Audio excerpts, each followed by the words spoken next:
ஒரு விஷயமா இருக்கு. அதெல்லாம் பார்த்தீங்கன்னா, ஒருத்தர் நாம வளரணும்னு சொல்லிட்டு ஒரு விஷயம் இருந்தாலும், ஒருத்தர தாக்கி தான் வளரணும்னு சொல்ற ஒரு வளர்ச்சி வந்து ரொம்ப கீழ்த்தனமான ஒரு வளர்ச்சியா இருக்கும். விமர்சனங்கள் வைக்கலாமே தவிர வந்து பார்த்தீங்கன்னா, பெரியார் அவர்களை வந்து பார்த்தீங்கன்னா, ரொம்பவும் கொச்சைத்தனமா, ரொம்பவும் ஒரு இழிவான வார்த்தைகள் எல்லாம்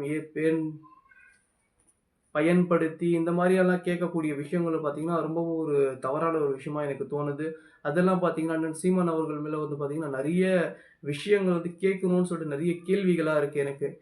இத பத்தி தெரிஞ்சவங்க மறக்காம கமெண்ட் பண்ணுங்க. அடுத்தடுத்த வீடியோல நான் கேள்விகளை எழுப்பிக்கிட்டே இருப்பேன். தெரிஞ்சவங்க கமெண்ட் பண்ணுங்க. அண்ணன் சீமான் அண்ணன் அவர்கள் மீது வந்து பார்த்தீங்கன்னா, மிகவும் மரியாதையும், ஒரு நல்ல ஒரு பண்பு இருக்கக்கூடியவன்ல நானும் ஒருத்தன் தான். நான் எதுவும் வந்து ஒரு அவங்களுக்கு அகைன்ஸ்ட்டா இருக்கணும்னு சொல்லிட்டு ஒரு விஷயத்த யோசிக்கல. நான் யோசிக்கக்கூடிய விஷயம் என்னன்னு பார்த்தீங்கன்னா, தமிழ் தேசியம் என்று பேசக்கூடியவங்கள் வந்து பார்த்தீங்கன்னா, எல்லோரும் வந்து பார்த்தீங்கன்னா, இந்துக்களாவே இருக்கணுமா என்ன?